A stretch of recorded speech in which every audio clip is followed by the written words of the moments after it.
창세기 3장 계속하고 있는데 창세기 3장 개론이에요. 창세기 3장 1절부터 6절까지가 선악과 따먹은 사건입니다. 근데 왜 선악과를 지금 창세기 3장 1절부터 6절 계속하고 있는 중이에요. 근데 선악과를 먹은 목적이 있을 거 아니에요. 우리는 그 목적은 생각 안 하고 뱀이 유혹해서 먹었다 이거야. 그러니까 유혹에만 초점이 맞춰져 있지 목적은 우리는 생각을 안 한다고. 왜 먹었을까? 왜 먹었을까? 무엇을 가지고 유혹을 했길래 이렇게 먹게 됐을까? 어떤 목적을 가르쳐 줬을 거 아니에요? 그러니까 우리가 그 나무를 본즉 먹음직하고 보암직하고 지혜롭게 할 만큼 탐스럽게 또 한 나무인지라 여기서 우리는 굉장히 많은 철학적 질문을 던져요. 수많은 해석들을 가져오는데 이걸 한마디로 먹음직 보암직 지혜롭게 할 만큼 탐스럽게 먹음직 보암직 탐스럽게 그러니까 이걸 한마디로 말해서 반드시 먹을 수밖에 없는 어떤 목적 제시를 했단 말이에요. 그게 뭘까요? 한마디로 말하면 그냥 행복. 이거 먹으면 행복해져. 이거란 말이야. 간단해. 우리가 인생을 사는데 왜 굳이 그렇게 그 돈 몇 푼 벌려고 아둥바둥 해야 돼요? 그 돈 몇 푼이 아니라 그 돈 몇 푼에 담겨져 있는 우리 가족의 행복을 위해서 그렇게 아둥바둥 하는 거 아니에요? 돈 몇 푼에 담겨져 있는 행복 때문에. 그러니까 우리가 살아가는 그 모든 삶의 방향이 사실 행복으로 나가려고 무진 애를 쓰는데 문제는 이 행복을 누가 가르쳐 주냐 이거야. 행복하려고 먹었는데 이 선악이 행복을 어떻게 가르쳐 줘요? 선악이 행복을 어떻게 가르쳐 줘? 어떻게 가르쳐 주냐면 이렇게 가르쳐 줘요. 자, 선악을 하나님 말씀 너희는 먹지 말고 그 4절에 보면 결코 죽지 않아야 한다. 행복을 영생 얻는 걸로. 절대 안 죽는 거야. 안 죽는 거야. 결코 안 죽음. 이거는 영생이란 말이에요. 영생하면은 행복. 영생. 와, 우리 지금 교회가 뭘 가르쳐요? 제일 먼저 교회 오면은 가르치는 거. 아무것도 모르는 새신자가 왔어. 제일 먼저 뭘 가르쳐요? 천국과 지옥과 천국을 어떻게 가요? 죄를 안 지으면 가는 거야. 아니, 죄를 안 짓고 죄를 다 사함 받으면 가는 거야. 그러니까 제일 먼저 가르쳐 주는 게 사실 영생이야. 영생은 반드시 천국 가야 되는 거죠. 천국 가면 그러니까 지금 뱀이 뭐로 유혹을 했는지를 우리가 알아야지. 그 유혹한 바를 알아야 우리가 다시 또 오더라도 안 넘어가. 근데 이 목적을 모르는 상태에서 뱀 그까 있고 뭐 뱀새끼 와서 씩씩거리면서 뭐 따먹으라고 하면 내가 따먹겠어? 아유 그런 거 안 따먹어. 하지만 인간은 100% 다 넘어가 있고 넘어갈 거야. 앞으로도. 왜? 그게 너에게 행복을 가져다 줄 것 같으니까. 그러니까 영생하면 행복할 것 같아요. 두 번째, 눈이 밝아져.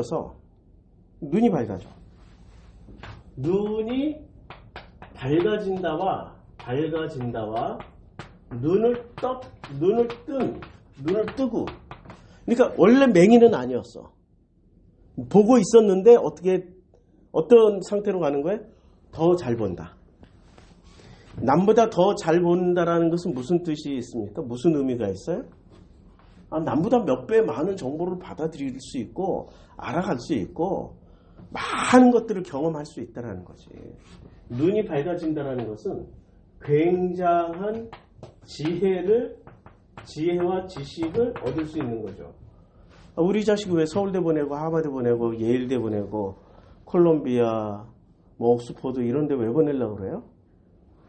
지식이 높아지면 높아질수록 행복해질 것 같으니까.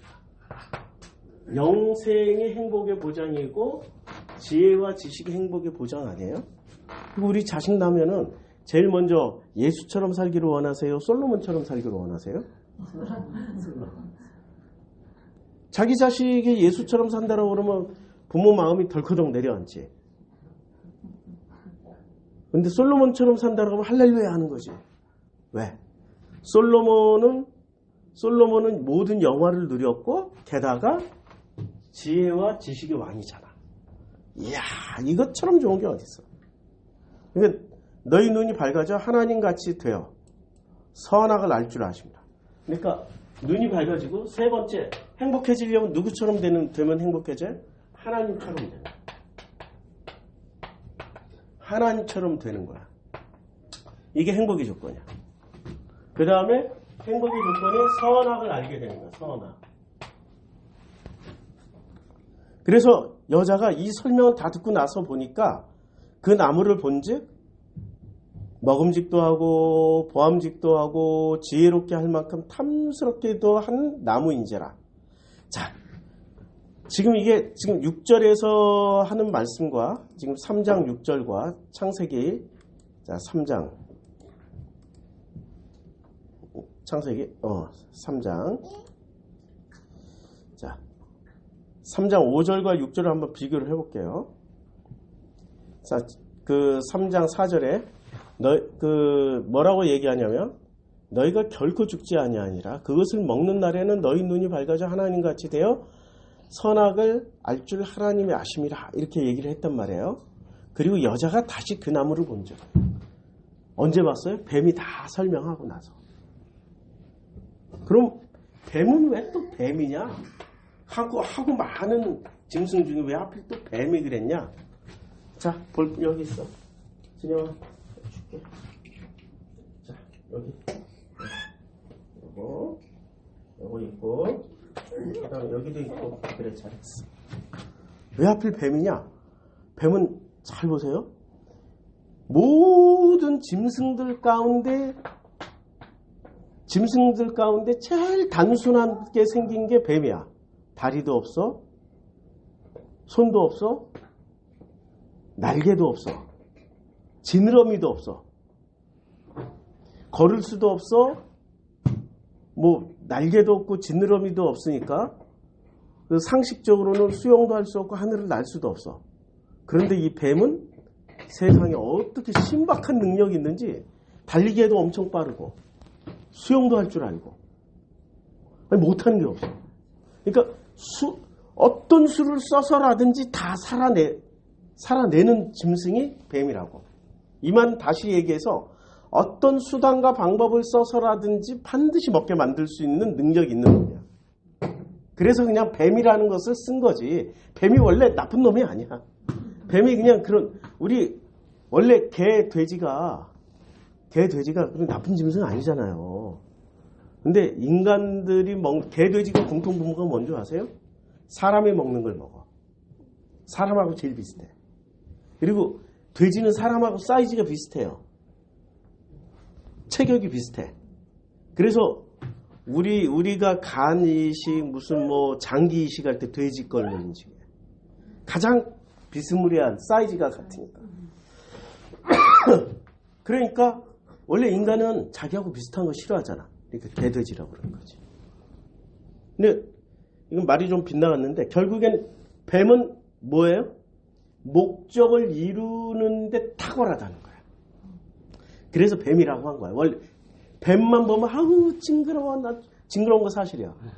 아니 발도 없고 손도 없는 놈이 어쩌고 이렇게 막 기어다니고 나무도 기어오르고 그렇게 그리고 물속도 막 다니고 무리를 헤엄쳐서 다니는 거 보면 기가 막히잖아요. 세상에. 자, 그 다음에 진영이가 지웠네.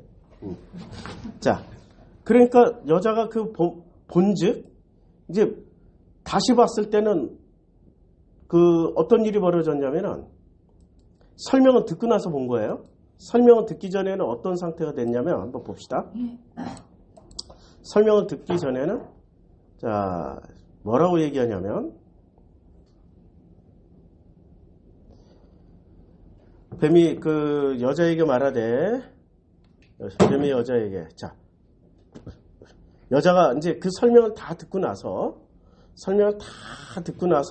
보니까 어떻게 돼요? 여자가 그 나무를 본즉 설명을 듣기 전에는 어떻게 보였어요? 그냥 아무 의미 없이 그냥 편안하게 봤다고. 근데 설명을 듣고 나니까 먹음직, 보암직, 지혜롭게 할 만큼 탐스럽기도 한 나무가 돼버린 거야.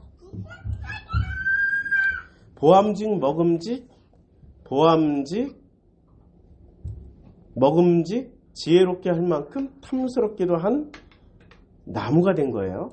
그러니까 여기서 중요한 거. 열매라고 표현했어요? 나무라고 표현했어요?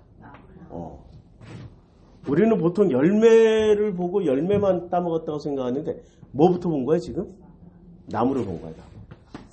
그러니까 우리가 지우개가 어디로 갔냐 진영아? 지우개 좀 줄래? 아유, 지우개 좀 줘요? 제일 먼저 열매를 봐야 되는데 왜 나무부터 봤을까? 참 신기하죠? 우리 요걸 좀 살펴보자. 열매를 봤어야 되는데 그 열매의 효능을 보고 효능을 충분히 설명 들었잖아요. 이 효능의 목적은 뭐예요? 열매 효능 목적. 이걸 먹으면 한마디로 말해서 행복해져. 이 말이라고 행복해져. 그러니까 행복이란 말에 와 보암직, 먹음직, 탐스럽게까지 보이는 거야. 행복해진다니까. 야 이거 먹으면 불행해져. 그러면은 보암직, 먹음직, 탐스럽게 봐요? 아 절대 그렇게 안 보지. 행복해질 거야 라고 하니까 보암직, 먹음직, 탐스럽게 된 거예요. 그런데 이 열매 효능을 얘기를 했는데 지금 여자가 탐스럽기도 한 여자가 그 나무를 본즉 그 나무인지라 지금 열매 설명을 했단 말이야. 너희가 그것을 먹는 날에는 너희 눈이 밝아져 하나님같이. 그것 열매를 설명했는데 여자는 지금 나무를 본즉 지금 여기서 중요한 건 나무를 본즉 나무를 봤어요? 그리고 그 나무 자체가 지금 어떻다라는 거야. 열매가 아니라 나무가 보암직, 지혜롭게 할 만큼 보암직, 먹음직, 보암직, 탐스럽게까지 한 나무인지라. 지금 나무를 본즉 뭐 하는 나무야, 나무. 나무. 아니 분명히 열매 설명을 했는데 지금 이 여자는 뭐를 봤어요? 나무를 봤어, 나무. 그러면 나무를 한번 살펴보자고. 3장 6절에 3장 6절에 이 나무가 나와요. 나무를 봤어요. 근데 이 나무를 봤는데 이 나무가 지금 몇 그루가 되어 있어야 돼? 우리가 알고 있으면 생명나무와 선악나무로 이렇게 구분해 있으니까 나무는 지금 몇 그루가 있어야 돼요? 2그루인데 문법에선 지금 여기를 보세요. 관사, 명사, 남성 단수야. 단수면은 나무가 몇 그루 있다는 얘기야? 한 그루. 나무 한 그루. 하나밖에 없어. 그러니까 나무 하나를 설명을 듣기 전에는 이 나무는 어떤 나무였어요? 어떤 열매를 맺는 나무야? 생명나무. 생명 열매를 맺는 나무였는데 설명을 듣고 나니까 아 이렇게 살면 행복하겠구나. 이게 행복이겠구나라고 설명을 듣고 나서 이렇게 보니까 이 나무는 생명 열매 나무야. 분명히 나무를 봤는데 설명 듣기 전에는 생명 열매가 달려있는 나무였는데 설명을 듣고 나서 보니까 이 나무는 지금 무슨 열매로 바뀌어 있는 거예요? 선악. 나무가 한 그루였잖아. 이게 무슨 얘기냐면 같은 열매인데 어떤 관점에서 보느냐에 따라서 생명도 되고 선악도 되는 거야. 이거 굉장히 중요한 개념이에요. 분명히 단수야. 나무 한 그루밖에 없어 지금. 2그루가 아니야. 2그루라면 복수를 써야 돼. 근데 단수만 썼어. 그러면 왜 아빠 바지에다가 막 분필로 그리냐? 막 그리고 있네 아빠 바지에다. 칠판 재미가 없나 보다. 고맙다 야. 분명히 한 그루 나무에 한 그루 나무. 아이고. 우리 진영이를 내가 어떤 눈으로 보느냐에 따라서 진영이를 내가 사랑할 수 있고 진영이를 저거밖에 못해? 응? 이러고 혼낼 수도 있다고. 그러니까 진영이는 하나인데 보는 관점에 따라서 사랑하거나 미워하거나 둘 중에 하나가 나오는 거지. 마찬가지야. 나무는 한 그루인데 다시 그림을 그릴게요. 결론부터 오늘 결론 쉽게 나온다. 나무는 한 그루야.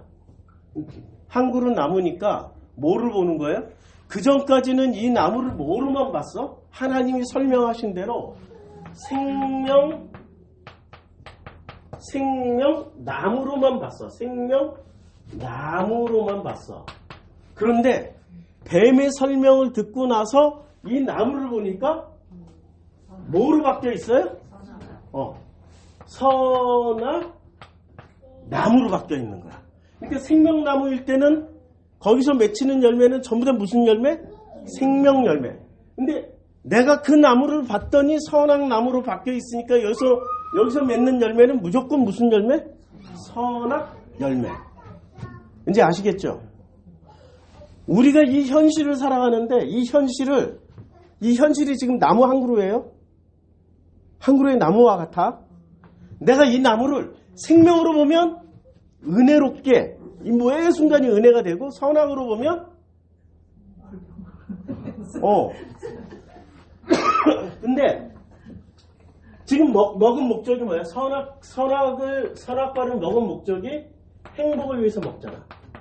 그럼 우리는 이 현실이란 이제 나무 성경에서는 나무라고 표현했는데 이 나무를 현실이라고 표현할게요. 현실.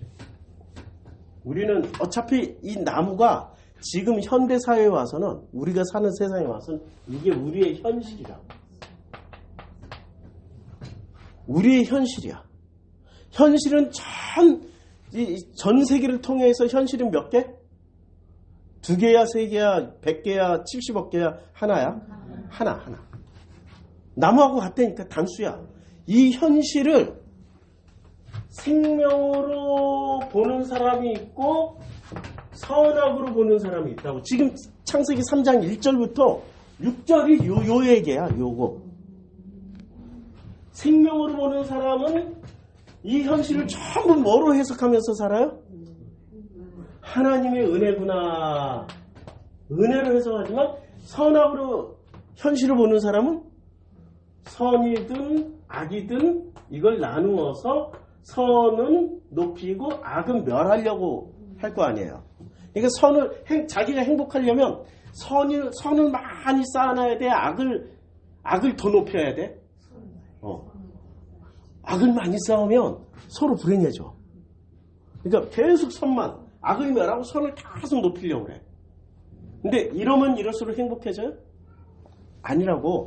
지금 유대인들이 이스라엘이 지금 하마스를 진멸하러 들어갔잖아. 하마스를 완전히 진멸하면 자기네들이 행복해질까? 역으로 지금 어떤 일이 벌어져요? 전 세계에서 유대인 혐오증이 다시 일어나고 있어. 2차 세계대전 이후에 유대인 혐오증이 잠시 사라졌어요. 1945년 이후에 유대인들이 600만 명이 가스실에서 죽고 600만 명이 나치에 의해서 학살당했어. 그리고 2023년이니까 빼기 하면 2023년 몇 년이야? 8년. 그 다음에 계산하기 힘들어. 6절 78년. 78년 동안은 뭐가 없어졌냐면은 유대인 혐오증이 없어졌어요. 지구상에 딱 신기하게 78년 동안은 유대인들을 혐오하지를 않았다고. 그러면 유대인들이 그럼 78년 딱 인류 사이에 유대인들을 혐오하지 않았던 요 시기가 78년밖에 안 돼. 그 이전에는 어떻게 했다고? 계속 유대인 하면은 어떻게 했어요? 이거 표정도 못 찍겠다.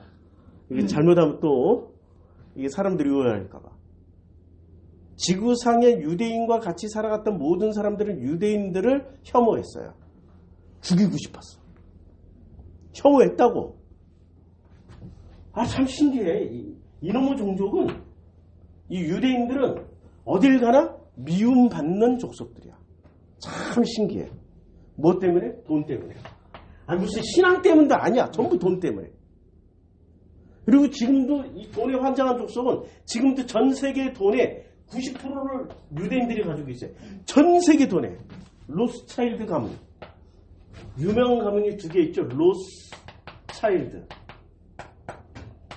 그러니까 로트차일드. 이게 독일어에서 온 거야. 그 다음에 사순 가문. 모르죠? 사순 가문이. 뭔지 모르잖아. 아편 전쟁할 때 돈 엄청 벌은 유대 패밀리가 있어요. 요 두 가문의 돈만 합치면 전 세계 돈의 90%를 가지고 있어. 돈이 얼마나 많은지 로스차일드, 사순 다 합치면은 돈을 셀 수가 없어. 경. 몇 경인지 몰라. 우리는 몇 조만 돼도 엄청 많잖아. 1경만 돼도 와. 우린 평생 못 쓰고 갈 돈인데 얘네들은 몇백 경인지 몇천 경인지 경 단위로 가지고 있어요. 그래도 계속 뭐를 밝혀? 돈. 이러니까 사람들이 좋아할 리가 있겠어요? 유대인 혐오증이 일어나는 거지. 근데 78년 동안 유대인들을 혐오하지 않게 됐어. 왜요? 너무나도 고난을 많이 당한, 짧은 시간 안에 많은 죽음을 당하니까 인류가 유대인들에게 미안해했다고. 그런데 계속 중동전쟁 일으키면서 이 죄 없는 민간인들을 학살하니까 어떤 일이 서서히 일어나요? 유대인 혐오증이 다시 일어나요. 그러면 이 사람들이 지금 이 하나님의 은혜 가운데 78년 동안 유대인 혐오증이 사라졌는데 다시 유대인 혐오증이 일어나기 시작하면은 이 사람들 아무리 돈이 많아도 어떤 일이 벌어질까요?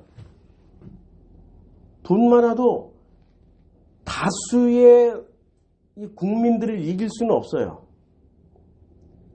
그냥 아무나 가서 유대인 가정에 돌 던지고 가서 옛날 그 나치가 했던 짓을 그대로 할 수도 있다고. 그건 못 막아. 미국 군대가 가서 그건 안 돼. 미국 군대가 가도. 근데 이 사람들은 왜 이 지경이 됐을까? 유대인 혐오증을 왜 또 다시 그러니까 이 사람들은 목적이 뭐야? 오직 돈이야. 오직 돈이기 때문에 유대인 자기네들이 혐오증이 일어나든 사람들에게 미움을 받든 그 상관없어. 돈만 벌면 돼. 행복해요? 안 행복하지. 불행한 사람들이야. 전 세계의 90%의 돈은 다 가지고 있는데 제일 불행한 사람들이야. 모든 사람들이 혐오하고 있으니까. 그러니까 노블리스 오블리제가 있잖아요. 노블리스 오블리제. 무슨 말이에요? 돈 있을수록 그 돈 가지고 베풀면 되는 거야. 귀티나게 쓰라고. 그러면 사람들이 혐오를 해요? 존중을 해줘요? 존중해 준다니까. 근데 노블리스 오블리제도 안 해. 그러니까 이 사람들이 어떤 사람들이냐면 대표적으로 이 현실을 하나님의 은혜로 살아가는 사람들입니까? 아니면 이 현실을 악으로 나눠가지고 선과 악으로 나눠서 살아가는 사람들입니까? 선악으로 나눠서 살아가는 사람들. 자, 우리에게 펼쳐진 현실은 몇 그룹? 한 그룹. 내 앞에 있는 현실은 하나밖에 없어요. 우리 한번 보자고요. 내가 이런 얘기하면 사람들이 잘 이해를 못하더라고. 창세기 12장. 미리 이제 12장 공부해요. 아브라함 얘기 좀 합시다. 아브라함 얘기. 여호와께서 아브라함에게 이르시되 너희 고향과 친척과 아버지의 집을 떠나 내가 내게 보여줄 땅으로 가라라고 얘기를 했어요. 내가 내게 어떤 땅이요? 보여줄 땅. 보여줄 땅으로 가라라고 했어요. 보여줄 땅이면 어떤 땅일까요? 12장. 그러니까 보여줄 땅이니까 그 땅을 이제 하나님 보여주시겠다고 하신 거 아니에요? 그 땅을. 자, 내가 너에게 본토 친척 아비 집을 떠나 내가 내게 지금 보여줄 땅이에요? 아니면은 여기는 옛날 번역에는 지시한 땅이라고 그랬다고. 근데 라라고 이 지시한 땅인데 이 지시가 맞나 보자고. 라를 보시기에 좋았더라. 그 다음에 보시기에 좋았더라. 전부 다 뭐라고 번역을 했어요? 라는 보시기에 좋았더라. 창세기에 압도적으로 보시기에 좋았더라고 번역을 했죠. 8장 5절도 보였더라. 8장 13절도 본즉. 9장 14절도 나타나면 보다라고 상관이 있는 거예요. 보는 것하고. 보지 아니하였냐. 이런 얘기야. 그러니까 이 라라는 말은 지시라는 게 아니라 보여준 땅으로 가. 내가 너에게 어떻게 되냐면 동사 미완료야. 그러니까 완료가 안 된 거야. 그러니까 그 땅을 보여줬고 이 땅으로 가라가 아니라 계속해서 하나님이 어떻게 해요? 그 땅을 계속 보여주는 거야. 한 번에 끝난 게 아니야. 계속 보여주고 있는 거야. 미완료라는 것은 계속 진행형이라는 얘기야. 그러니까 그 땅이 뭐냐면은 이 사람들이 내게 보여줄 땅으로 가라라는 것은 내가 너에게 어떤 현실을 하나 줄 거야. 그 현실을 따라가봐. 이렇게 해석하면 돼. 그 현실을 따라가봐. 근데 이제까지 아브라함은 어떻게 살았어요? 아브라함은 어떻게 살았냐면 창세기 11장에 보면 나홀은 29세에 데라를 낳았어요. 데라가 누구죠? 아브라함의 아버지잖아. 데라를 낳은 후에 119년을 지내며 자녀를 낳았더라. 데라는 70세에 아브라함과 나홀과 하란을 낳았어요. 몇 살에 낳았어요? 그러니까 이놈의 집구석은 나이 먹어서 낳는 게 특기야. 70세에 낳았잖아. 보통 몇 살에 낳아야 돼? 20대, 30대 낳아야지. 70세에 낳았어. 상당히 늦게 낳았어. 70세에 아브라함과 나홀과 하란을 낳았더라. 그리고 이 족보의 특징이 있어요. 일단 첫 번째 특징이 뭐야? 굉장히 늦게 낳는다. 아브라함 몇 살에 낳았어요? 100세. 굉장히 늦게 낳는다. 심지어 이삭은 몇 살에 결혼했어요? 40 좀 넘어서. 그것도 40도 빠른 거고. 그러니까 나이 30에 누가 돌아가셔요? 이삭 나이 30에. 이삭 나이 30에 누가 돌아가시냐면 23장에 보면 사라가 127세를 살았으니 이것이 곧 사라가 누린 해수라. 몇 살을 살았어요? 127세. 계산 좀 하자고. 산수 공부 계속하네. 127세. 근데 아브라함은 몇 살에 나왔어요? 90세. 빼기 하면은 30. 몇 년 지난 거야? 한 37년 지난 거죠? 이삭이 태어나서 37년 만에 누가 돌아가셨어요? 이 어머니가 돌아가신 거야. 몇 살에? 37살에 돌아가셨어. 그리고 37살에 돌아가시고 아브라함이 나이가 많아 늙었고 그래서 그 종을 보내요. 아브라함이 자기 집 모든 소유를 맡은 늙은 종에게. 그러니까 어머니가 돌아가시고 난 후면은 37살 이후 아니야. 한 40쯤 됐다고 봐야지. 40이 넘었거나. 근데 직계손이잖아. 직계손이 40이 넘었으면 그 온 집안에 아브라함의 재산 관리는 누가 해야 돼요? 아니 이삭이 한 17살이나 15살쯤 됐으면은 그냥 누구한테 맡겨야 돼? 그 집사한테 맡기면 되지. 집사. 너무 어리니까. 근데 나이가 최소 37살은 넘었어. 40이 됐는데도 모든 소유를 누가 맡아서 지금 관리하고 있어요? 종. 그리고 이삭이라는 이 인물 됨됨이를 아시겠죠? 인물 됨됨이는 어때요? 부족하다. 많이 부족하다. 그냥 부족한 게 아니라 상당히 많이 부족하다.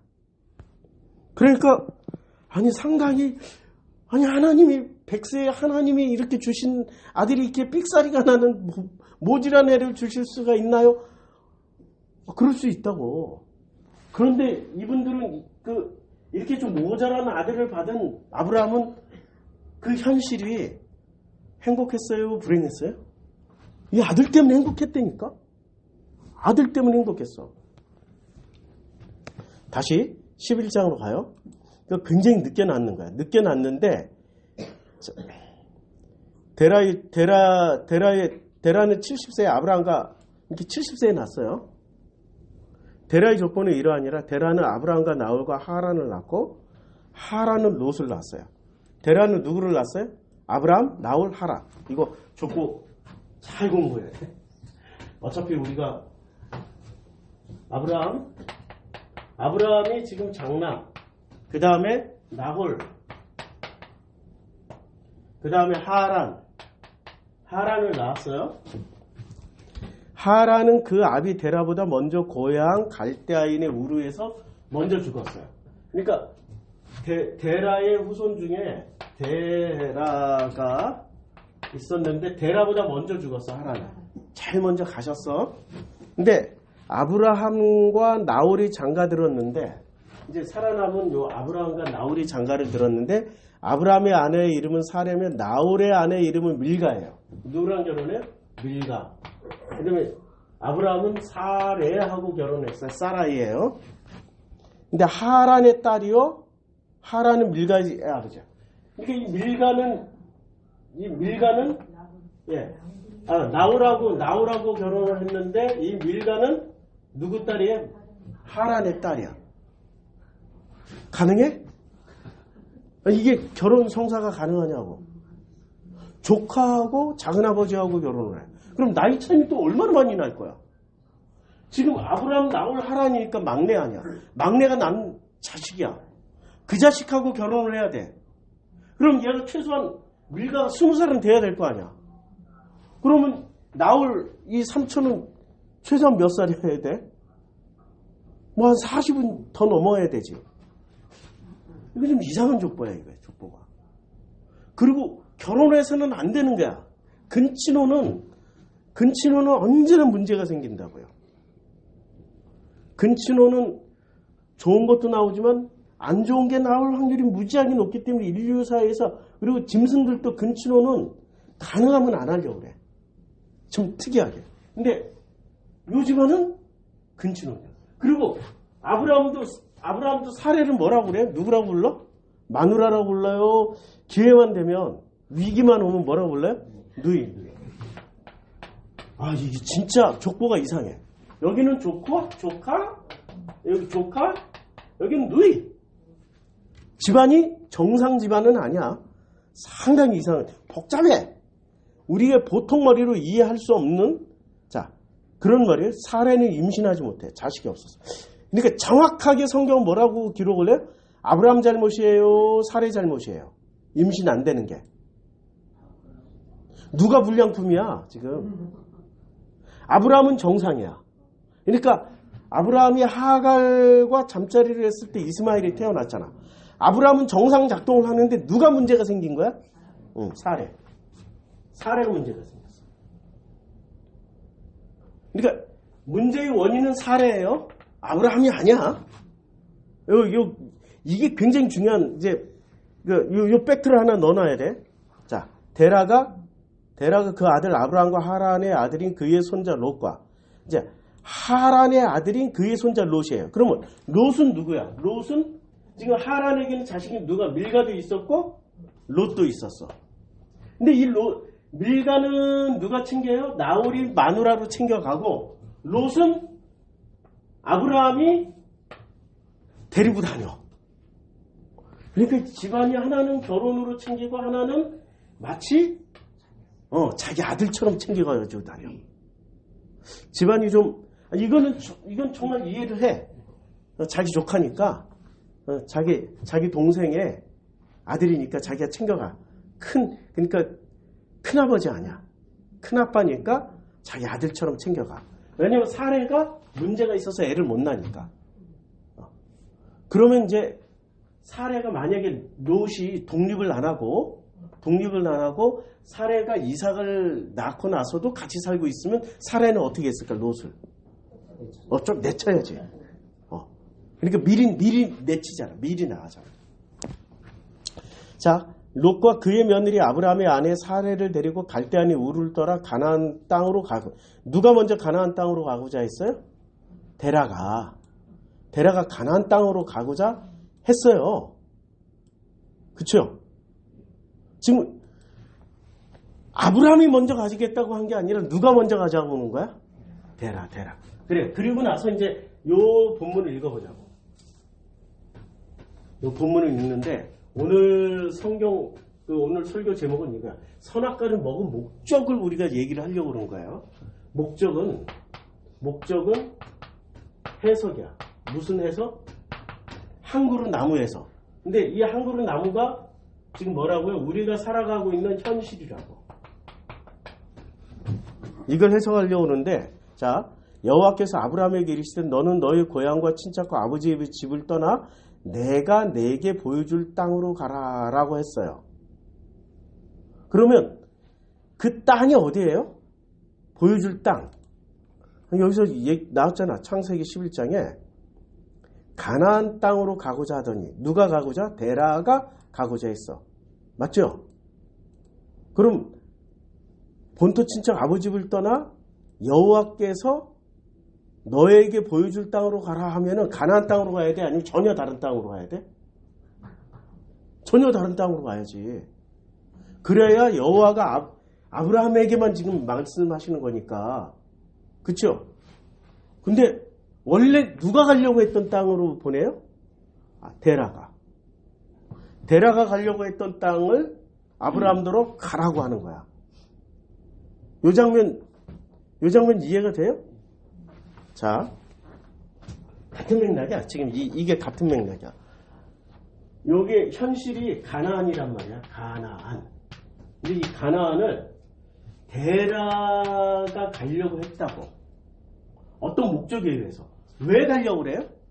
아니, 사람이 뭔가 어디 장소를 옮기고 근거지를 옮기려면은 목적이 있을 거 아니야. 좀 더 행복해지려고 어디로 가야 돼? 가나안으로 가야 돼. 근데 하나님이 데라가 가려고 했던 이 가나안 땅을 똑같은 땅으로 보내는데, 똑같은 땅으로 누가 보내요? 하나님이 보내시는 거야, 지금. 하나님이 보내시는데 데라가 가려고 했던 그 가나안을 하나님이 다시 가라고 하는 거야. 그러면 둘 다 목적이 뭐야? 하나님이 너 여기 가서 불행하게 살아라고 보냈겠어요? 아니면 행복하게 살아라고 하면서 보냈겠어요? 행복하게 살아 하면서 보냈겠죠. 둘 다 목적이 어때? 데라도 행복하려고 가나안 땅으로 좀 가려고 한 거야. 갈대 우르 지역에서 자기가 도저히 행복해질 수가 없는 거야. 데라 계산에 도저히 행복해질 수가 없으니까 가나안 땅까지 가자야. 가나안이 요때 당시에 데라가 가나안 땅으로 가려고 했던 목적 중에 하나가 뭐냐면은 공기를 다 여기다 떨어뜨려놔. 가나안 땅으로 가려고 했던 요 목적 중에 하나가 뭐였어요? 가나안 땅이 신도시라고. 가나안이 신도시야. 어디가 구도시예요? 갈대우르가 구도시야. 이제 신도시가 자꾸 신도시를 확장하고 있는 중이야. 갈대우르는 구도심이라 차고 넘쳐. 신도시로 가야 돼. 가나안 땅. 그다음에 가나안 땅보다 더 신도시는 애굽 땅. 목사님 그거 고고학적으로 맞아요? 성서학적으로. 왜냐하면 가나안보다도 못한 시스템을 가지고 있었던 데가 애굽이었어. 요때 당시에. 애굽은 언제 발전해요? 아브라함, 이삭, 야곱의 아들 요셉에 의해서 발전한다고. 그리고 이때 당시에 애굽이 더 잘 살았어요? 요셉 때 애굽이 더 잘 살았어요? 아니 요셉 이제 국무총리 초창기에 가나안이 더 잘 살았어요? 가나안이 훨씬 잘 살았어. 그래서 어떤 일이 벌어지냐면 성경을 자세히 좀 읽어보시라고. 자세히 읽어보면 굉장히 많은 정보를 줘요. 자, 어떤 일이 벌어지냐면 이제 47장에 보면 47장에 그 요셉이 이제 그 해가 다가고 새해가 되면 요셉에게 와서 무슨 일이 벌어지냐면 요셉이 그 애굽 땅과 47장 15절 애굽 땅과 가나안 땅에 돈이 떨어진지라. 그러니까 기근이 더욱 심하여 사방에 먹을 것이 없고 애굽 땅과 가나안 땅에 기근으로 황폐해요. 아니 지금 요셉이 살아가는 데는 애굽이잖아. 그럼 애굽 땅만 언급하면 되는데 애굽 땅과 가나안 땅을 동시에 언급하면서 요셉이 곡식을 팔아 애굽 땅과 가나안 땅에 있는 돈을 모두 거두어 드려요. 가나안 땅에 있는 돈을 거두어 드린다니까? 왜? 이때 당시에는 애굽 땅보다도 가나안 땅이 훨씬 더 부유하고 GDP도 높고 GNP도 높고 개인 소득도 훨씬 높았어. 어느 정도로 높았어요? 400년이 지난 후에도 포도 한 송이가 이게 두 사람을 메고 가야 돼. 그 정도의 소출이 나오던 굉장한 고소득의 땅이야. 가나안 땅이. 시스템이 훨씬 잘 돼 있었어. 근데 그 가나안 땅의 돈을 다 애굽 그 바로가 가져오는 바람에 그때부터 애굽이 강대국이 된 거예요. 아시겠죠? 그러니까 어떻게 되냐면 지도를 보면 내가 너무 설명충이야. 이걸 뭐라고 그러더라? TMI라고 그러더라고. 여기가 지금 갈대우르예요. 여기가 갈대우르고 이렇게 사람이 여기서 차고 넘치니까 유프라테스가 티그리스가 차고 넘치니까 이 하란으로도 사람들이 가고 여기서도 차고 넘치니까 신도시를 개발하는데 여기가 바로 가나안 땅을 개발한 거예요. 여기도 차고 넘치기 시작하니까 어디로 가요? 애굽으로 가는 거야. 그래서 제일 나중 개발된 데가 애굽이야. 애굽. 이 애굽 시스템을 누가 만들어줬다? 요셉이 만들어줬다. 왜냐하면 추수의 5분의 1을 거뒀으니까. 지금 이 사람들은 애굽은 세금 자체가 정확하게 이게 안 돼 있어. 그래서 어떻게 했냐? 그래서 요셉의 땅에 이제 그 요셉이 애굽 땅 이 끝에서 저 끝까지의 백성을 성으로 옮겼어요. 그러니까 요셉이 애굽의 모든 토지를 다 사가지고 바로에게 바쳤어. 왕이 되려면 왕은 뭐야? 자기 국가가 곧 누구 땅이어야 돼? 자기 땅이어야 되잖아. 왕의 땅이어야 되잖아. 근데 요셉이 이 일을 하기 전까지는 누구 땅이었어요? 왕의 땅이었어? 백성 땅이었어? 그 왕은 가진 게 없어. 땅이 전부 백성 땅이었는데 그게 이름만 왕이지 무슨 실제로 왕의 권력을 행사할 수 있는 기반이 없었다니까. 그러니까 토지를 다 사서 바로에게 바쳤어요. 그리고 애굽 사람들이 어떻게 됐냐? 우리가 토지를 먹을 것을 주고 사소서 우리의 토지와 함께 바로의 종이 되리라. 비로소 요셉 때 뭐가 됐어요? 애굽의 모든 백성들이 바로의 종이었어요? 아니면 자유인이었어? 자유인이지. 그러니까 애굽은 왕이라고 하지만 백성도 자기 백성이 아니고 땅도 자기 땅이 아니야. 이름만 왕이야. 근데 언제 비로소 진짜 왕이 된 거예요? 요셉 때문에. 요셉 때 애굽 땅도 바로 것이 되고 애굽 모든 백성도 바로 것이 된 거야. 그리고 어떤 일이 벌어지냐면 그 5분의 1을 추수의 5분의 1을 바로에게 상납하고 5분의 4는 너희가 가져서 토지의 종자로도 삼고 너희의 양식으로 삼고 너희 가족과 어린아이의 양식으로도 삼아라. 그러니까 10분의 11조잖아요. 11조? 11조가 아니라 지금 몇 조를 주인 12조를 바치라고. 지금 더블이야. 11조. 하나님보다 2배 더 바쳐야 돼. 그래서 애굽이 이때부터 세금이 들어오니까 군대도 만들고 공공건물도 만들고 그래서 아주 좋은 국가를 만들 수가 있었다고. 이제 이해가 되죠? 그러니까 저는 성경에서 보여주는 대로 가는 거예요. 자, 이 얘기를 왜 하냐면은 다시 12장으로 돌아가서 창세기 12장으로 돌아가서 여호와께서 아브라함에게 이르시되 너는 고향과 친척과 아버지 집을 떠나 내가 내게 보여줄 땅으로 와라. 근데 그 땅이 무슨 땅이에요? 지금 가나안 땅이라고. 신도시야. 근데 이 가나안 땅은 하나인데 데라가 가려고 했던 땅이고 데라가 가려고 했던 땅이 어차피 가야 될 땅이야. 근데 하나님이 다시 아브라함에게 특별하게 말씀을 하셨죠. 아브라함에게 특별히 어디로 가라고? 데라가 가려고 했던 가나안 땅으로 가. 이러면은 땅은 같은 가나안 땅이고 같은 목적지인데 의도가 달라. 데라도 좀 더 행복하게 살려고, 가족들과 행복하게 살려고 가려고 했던 거고, 아브라함은 이때부터 데라랑 같이 갔으면 데라의 방식대로 행복을 찾았을 거 아니에요. 맞죠? 근데 아브라함이 가나안 땅 들어갈 때는 데라의 방식으로 행복을 찾으려고 했었는데 하나님이 갑자기 12장 1절에 본토 친척과 아버지 집을 떠나라 그랬다니까. 아버지 집을 떠나라는 것은 아버지의 의도대로 가지 말고 내가 의도한 대로 가. 이 말이잖아. 그러니까 하나님이 의도한 게 뭐야? 하나님도 네가 행복하게 살 수 있는 길을 열어줄게 이거야.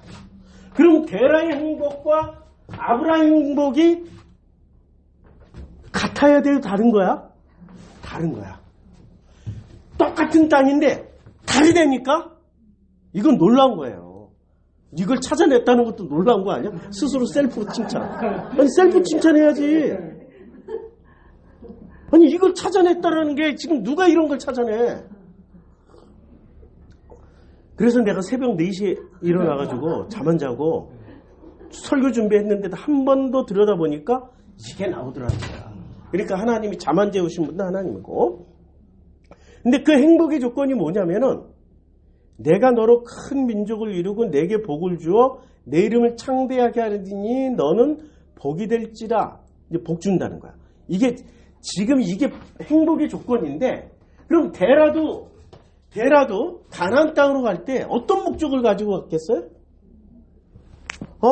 야 우리 큰 민족을 이루고 우리가 복을 많이 받아서 우리의 이름을 창대하게 하자 하고 갔을 거 아니야. 같은 목적이야. 같은 목적인데 뭐가 달라? 똑같이 행복을 추구하고 있었고 똑같은 목적을 가졌는데 뭐가 다르냐고. 지금 이게 선악이 추구하고 있는 행복이나 생명이 추구하고 있는 행복이나 단어도 같고 목적도 같아. 근데 뭐가 달라요? 하나는 은혜로 해석하고 선악은 뭐로 해석을 해요? 악으로. 근데 선악이라는 게 너무 넓어가지고 이걸 디테일하게 말하면은 은혜로 한다라는 거는 내가 하는 거야? 하나님이 하시는 거야?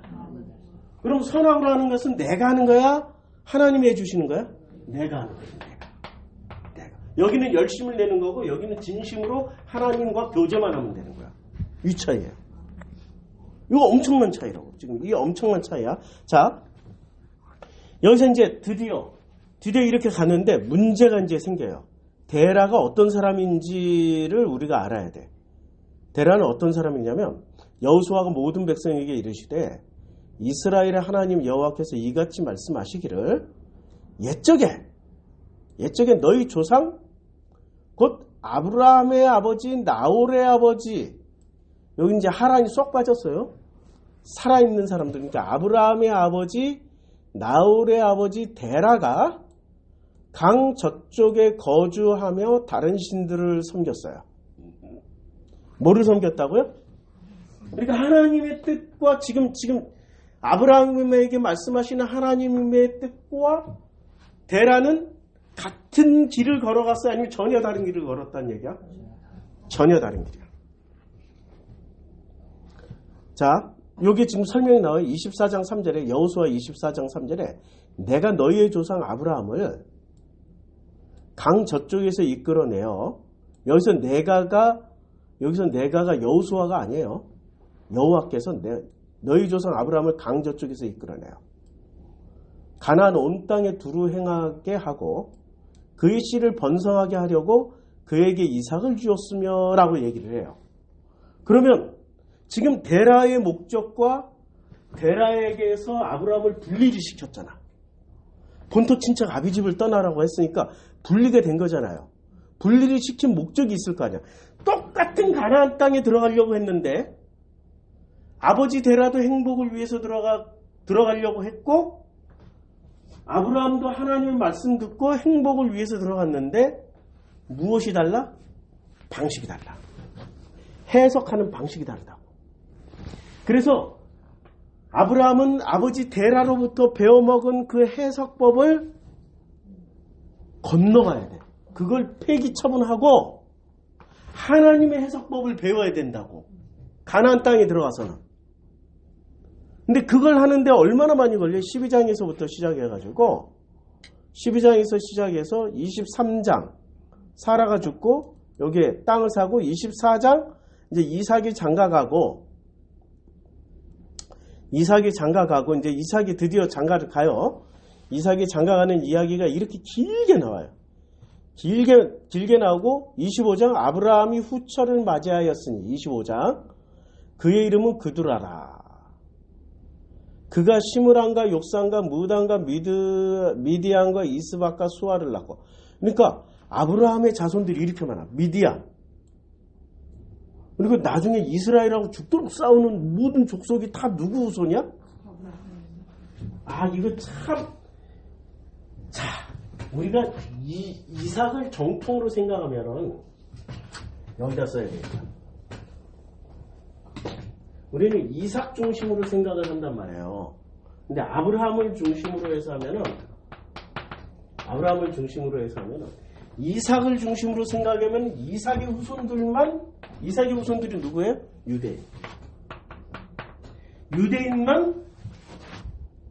유대인만 아브라함의 직계손으로 온갖 복을 다 받아야 되는데 실제로 유대인을 가득 싸고 있는 자, 이 땅을 한번 봅시다. 여기 유대인은 여기서 살아요. 여기 가나안 땅 요 조그만 데서. 근데 미디안은 어디서 살아요? 요 땅 전체가 미디안 땅이야. 아니 여기 전체가 지금 이 아랍 사람들 사는 데가 이게 지금 이스마엘 후손들이야.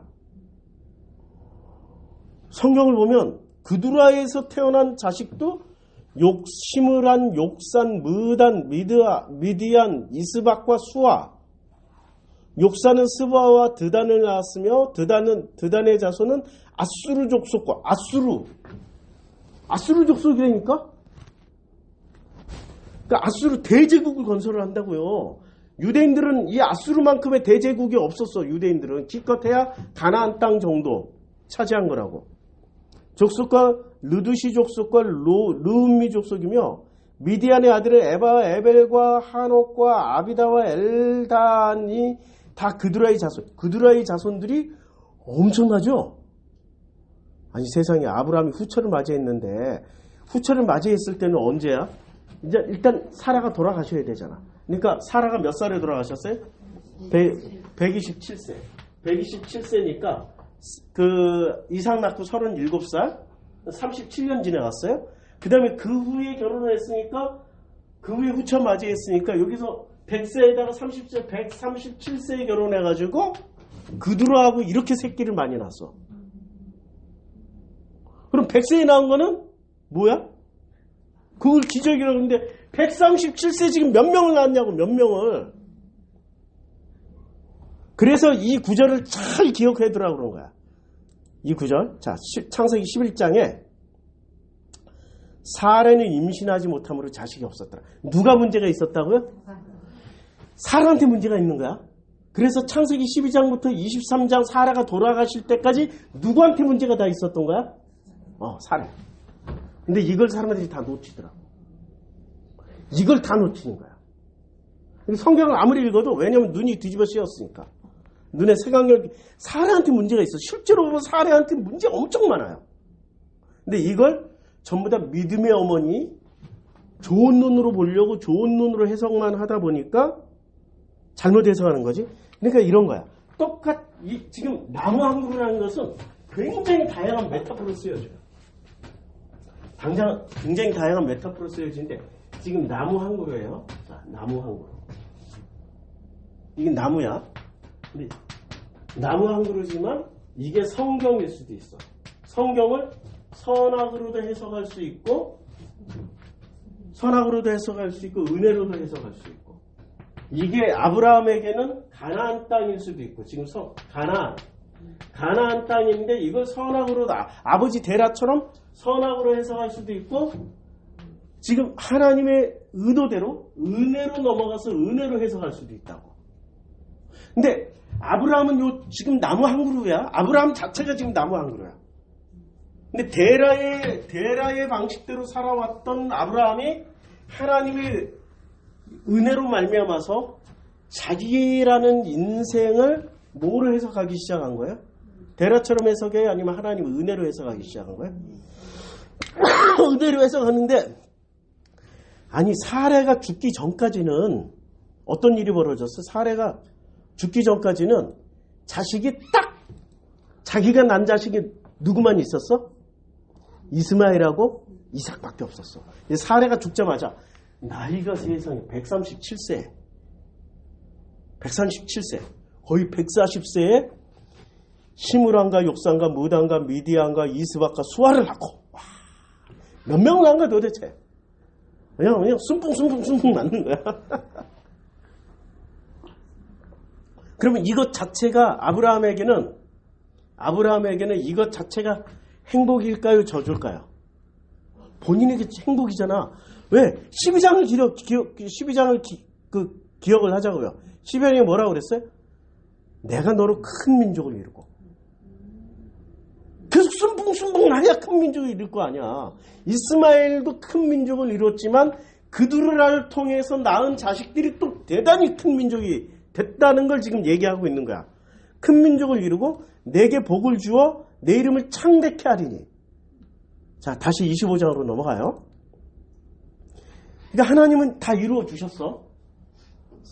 하나님은 이 한 그루의 나무를 통하여서 가나안 땅, 그러니까 똑같이 데라도 가나안 땅 들어가려고 그랬고 하나님은 데라가 들어가려고 했던 그 가나안 땅을 아브라함에게 특별히 다시 재조명해 주신 거야.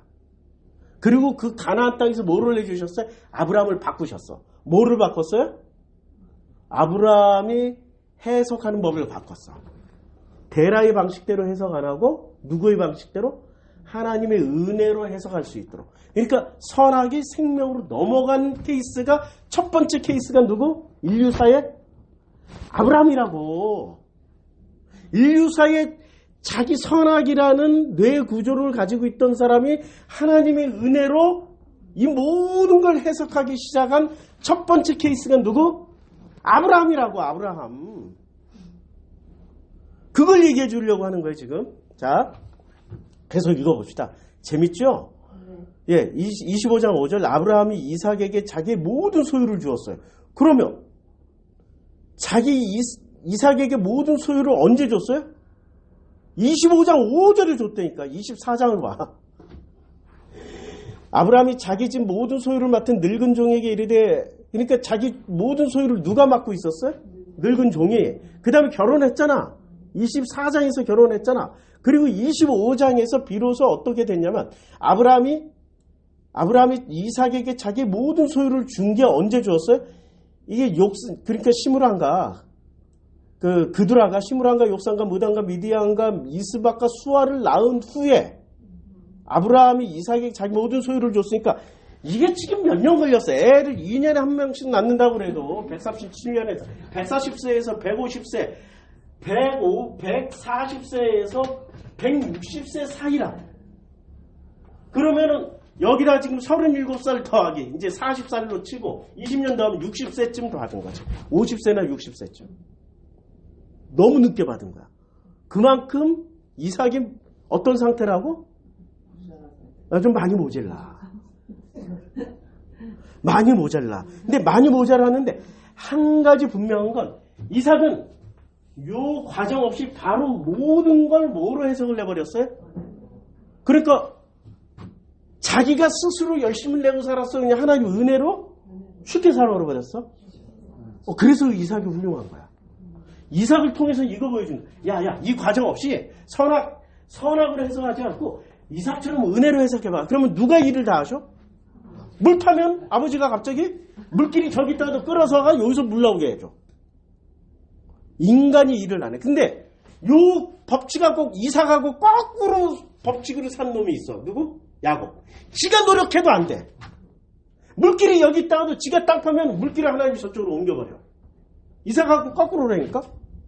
그러니까 이삭은 하나님의 은혜 없이 선악으로 살던 놈이 나중에 은혜로 바뀌는 과정을 보여준 거고, 이제 저 야곱은 근데 이삭은 아예 이 과정이 제물로 바쳐질 때 끝나가지고 하나님 은혜로만 사는. 이게 모자라면 어때? 밥은 어때?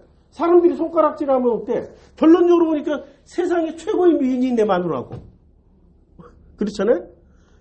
이 손귀한 집안에서 쌍둥이까지 나와버리고 할렐루야지. 그게 이삭이라니까? 손귀한 집에 쌍둥이까지 그 아들 쌍둥이 낳았으니까 얼마나 끝내줘. 그게 이삭이란 말이야. 하는 일마다 다 돼. 그러니까 이삭은 은혜의 법칙을 설명하는 사람이고, 야곱은 은혜 없이 사는 사람들, 선악으로 사는 사람들의 전형적인 모습을 보여준다고. 똑같은 성경, 똑같은 가나안 땅, 똑같은 나무, 똑같은 현실인데 서로 그 자기가 살아가는 그 현실을 누구한테 맡겼느냐에 따라서 이렇게 달라져. 다시 또 계속 읽어갈게요. 아브라함이 이삭에게 자기 모든 소유를 이때 줬어요. 상당히 늦은 나이에. 야, 보통 자식들 같으면 어떻게 해요? 보통 자식들 같으면 그 부잣집 뭐 막내인가? 이 드라마 있잖아. 뭐 부잣집 막내인가? 뭐 예. 재벌집 막내인가? 거기서 보면 자기 아버지의 재산을 탈취하려고 아버지를 죽이잖아. 만약에 야곱 같았으면 지 아버지 죽였을 거야, 이삭. 야곱 같았으면. 근데 이삭은 어때요? 모든 게 하나님의 은혜니까 아버지가 주셔도 행복, 안 주셔도 행복. 야곱은 해석이 다르다니까. 아니, 이삭은 해석이 달라. 근데 야곱은 이 아버지하고 또 정반대 해석을 하면서 세상을 살아가고 있는 중이야. 자, 자기 서자들에게도 재산을 주어. 자기 서자들에게도 비로소 재산을 주어. 그러니까 이 장면은 놀라운 장면이에요. 자기 서자들에게도 재산을 주었다라는 이 장면은 창세기 몇 장이야? 21장? 창세기 21장에 보면 이제 떡과 아브라함이 아침에 일찍 일어나 떡과 물 한 가죽 부대를 가져다가 하갈의 어깨에 메어주고, 종이라도 한 마리 붙여주든지, 아니 종이라도 한 번 붙여주든지 당나귀라도 좀 한 마리 주면 되잖아. 재물도 많은데 왜 못 줬어요? 사례가 싫어하니까. 그 아이를 데리고 가게 하니, 야, 가죽 부대에 물이 떨어진지라 그 자식을 관목 덤불 아래 두고, 왜냐면 이 자식이 너무 어리니까 짐승이 잡아먹을까봐 가시나무 아래다 놔두고 짐승이 못 덤비게. 아이가 죽는 것을 참아 보지 못하겠다. 지금 비참한 장면이야. 아이가 목말라서 죽고 배고파서 죽어가는 장면이야. 아니, 자기가 배고프고 자기가 목마른 걸 견딜 수 있는데 아이가 죽어가는 모습을 보니까 너무 비참해. 화살 한바탕 거리. 그러니까 너무 많이 떨어져도 짐승이 오면은 보호를 못 해주니까 그냥 눈에 보이는 거리, 화살 한바탕 거리에 마주 앉아서 바라보며 소리를 내서 우는 거예요. 막 통곡통곡 하는데, 그만큼 거리에 떨어져 있던 이스마엘이 어떻게 했을까요? 하나님이 그 어린아이의 소리를 들었어. 아니, 지금 우는 건 누가 울어요? 엄마가 우는데 왜 하나님이 엄마의 소리를 안 듣고 누구의 소리를 들어요? 아이도 같이 우는 거야. 그 엄마를 생각해서 얼마나 효자야. 근데 이런 짓을 누가 했어? 지금 이 지경이 되기까지? 아브라함이 했어? 사라가 했어? 고년이 했어? 고년이 했다니까? 아, 나중에 누님이 되긴 하시지만, 사라 누님이 되시긴 하지만 고년이 했어. 그래가지고 이 비참한 상황을 아브라함은 이걸 보면서 마음이 편했을까요? 전혀 안 편했지. 편할 수가 없지. 자기 자식인데. 그러다 보니까 어떻게 되냐? 이삭에게 재산 주고 자기 서자들에게도 재산을 주어. 이런 경험이 있었기 때문에. 그러니까 아브라함이 어떻게 됐어요? 드디어 사라를 벗어나니까 사라는 선악의 법칙대로 사는 사람이야. 근데 사라가 돌아가시고 나니까 어떻게 돼요? 은혜의 법칙으로 들어가가지고 자기 서자들에게 다 골고루 나눠줘. 재산을 주어 자기 생전에 그들로 하여금 자기 아들 이삭을 떠나 동방 곧 동쪽 땅으로 가게 하였더라. 동방 곧 동쪽 땅으로 가게 했는데 이때 가서 이 서자들이 전부 동쪽 땅으로 가서 누구 만나겠어? 자기 큰형님 만나러 갔겠지. 이스마엘. 안 그래요? 그렇지. 그러니까 이스마엘은 진짜 이삭이 복 받았어. 자기 동생들 다 데리고 함께 사는 이스마엘이 복 받은 거야. 그걸 성경은 정확하게 표현을 해요. 어떻게 표현하냐면 하나님의 사자가 하늘로부터 하갈을 불러. 그러니까 하늘로부터 하갈을 불렀으니까 음성 들었잖아. 기독교인이 최고 소망이 하나님 음성 듣는 거 아니야. 그리고 두려워하지 말라. 하나님이 저기 있는 아이 소리를 들으셨으니. 그러니까 하나님을 보고 하나님의 음성을 듣는 거예요. 이야, 너무 놀라워요. 일어나 아이를 일으켜 내 손으로 붙들라. 그가 큰 민족을 이루게 하리라. 그러니까 큰 민족을 어떻게 이뤘어요? 이삭이 먼저 이룬 게 아니라 누가 먼저 이룬 거야? 이스마엘. 누구로? 그드라의 자식들과 함께 합세해서 엄청 큰 민족이 돼버린 거야. 하나님이 하갈의 눈을 밝히셨어. 영안이 띄어졌다니까. 하나님 음성을 듣고. 그리고 20절에 하나님이 그 아이와 함께 계시니. 야, 이거 정말 놀라운 거야. 하나님은 누구랑 함께 했어요? 이스마엘과. 야, 우리 기독교인은 소망 아니에요.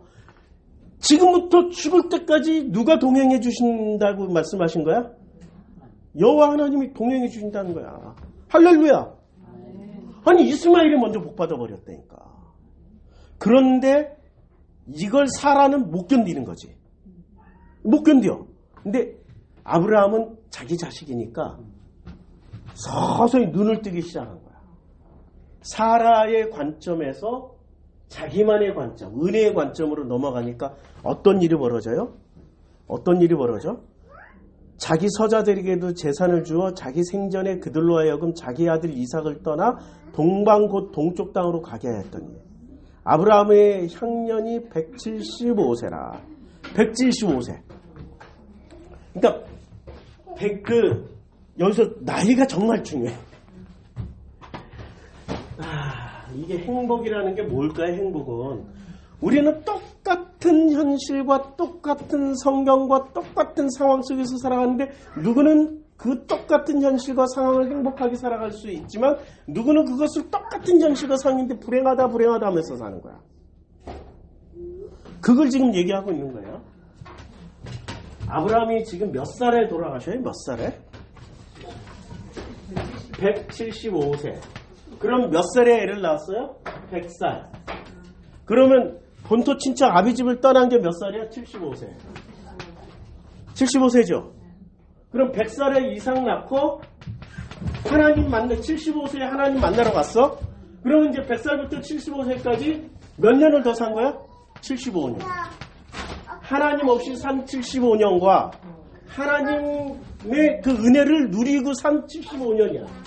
할렐루야. 이거 설명하려고 나이 나온 거 아니야.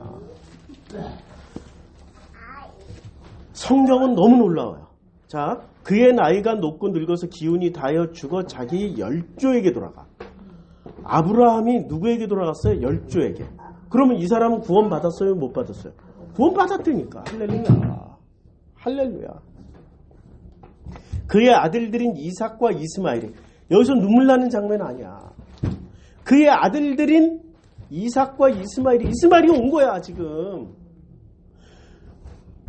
근데 사라가 있었으면 왔을까? 아니 갔어도 쫓겨나겠지. 사라가 없으니까 누가 제일 먼저 찾아와요? 이스마엘.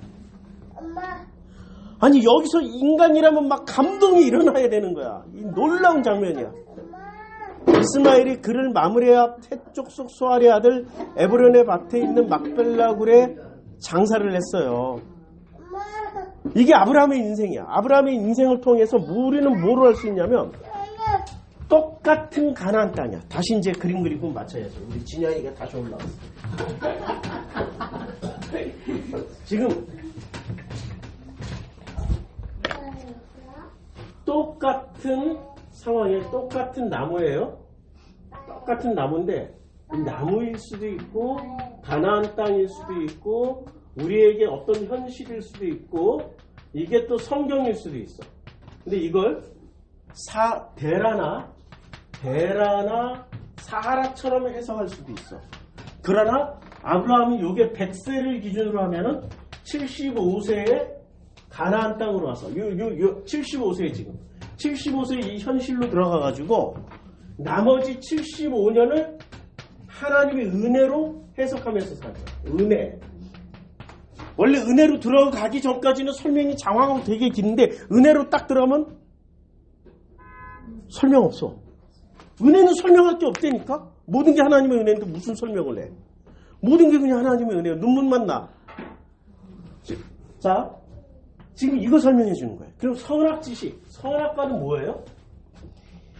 똑같은 나무요, 현실이요, 가나안 땅이요, 성경인데 이걸 어떻게 해석해야 내가 행복해질 수 있느냐의 문제에서 인간은 뭐를 선택했냐면 하나님의 은혜를 선택한 게 아니라 선악을 선택해버린 거예요. 이렇게 해서 살아가면 자기네들이 더 행복할 줄 알았어. 더 행복할 줄 알았는데 결코 행복하지가 않아. 누구를 보면 알아? 이분 보면 알았어. 사라, 데라는 목사님 데라는요. 아니 지 아들하고 지금 자기 손녀 아니야. 자기 아들이고 나홀은 지 아들이잖아. 자기 손녀하고 자기 아들하고 결혼하는 걸 봐. 행복해? 그거 이상한 집안이야 지금. 그리고 설명을 해도 말을 안 들어 이 새끼들이.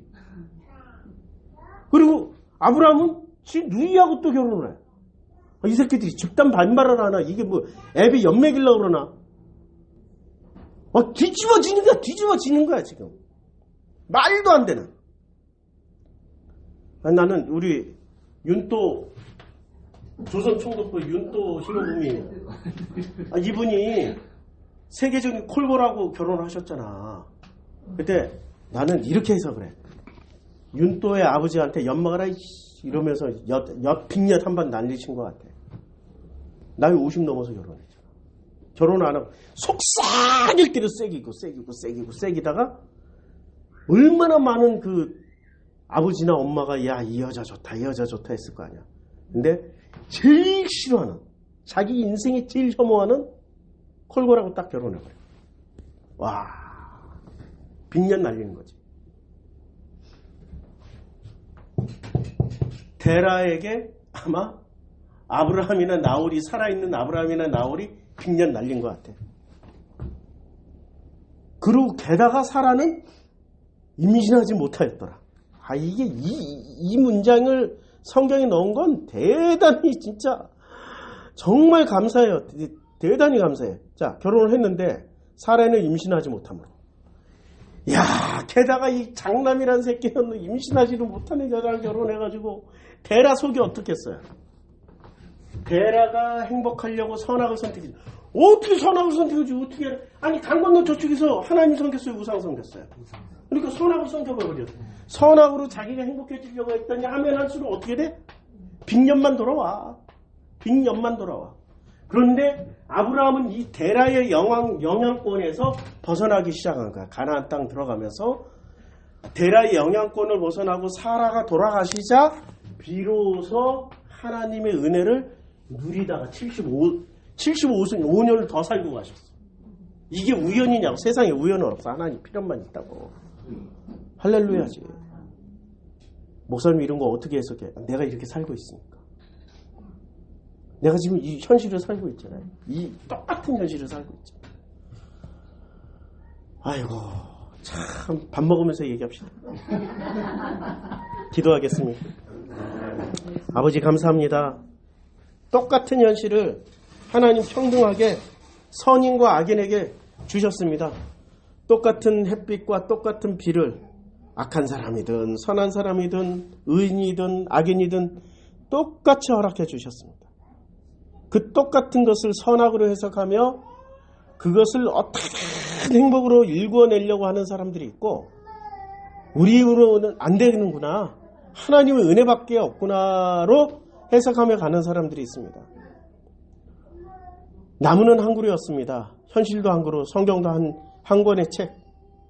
가나안 땅도 똑같은 가나안 땅이지만 하나님의 은혜로 해석하면 이 모든 게 행복입니다. 하나님의 은혜로 해석하며 살아갈 수 있도록 축복하여 주시옵소서. 예수님의 이름으로 기도드렸습니다. 아멘.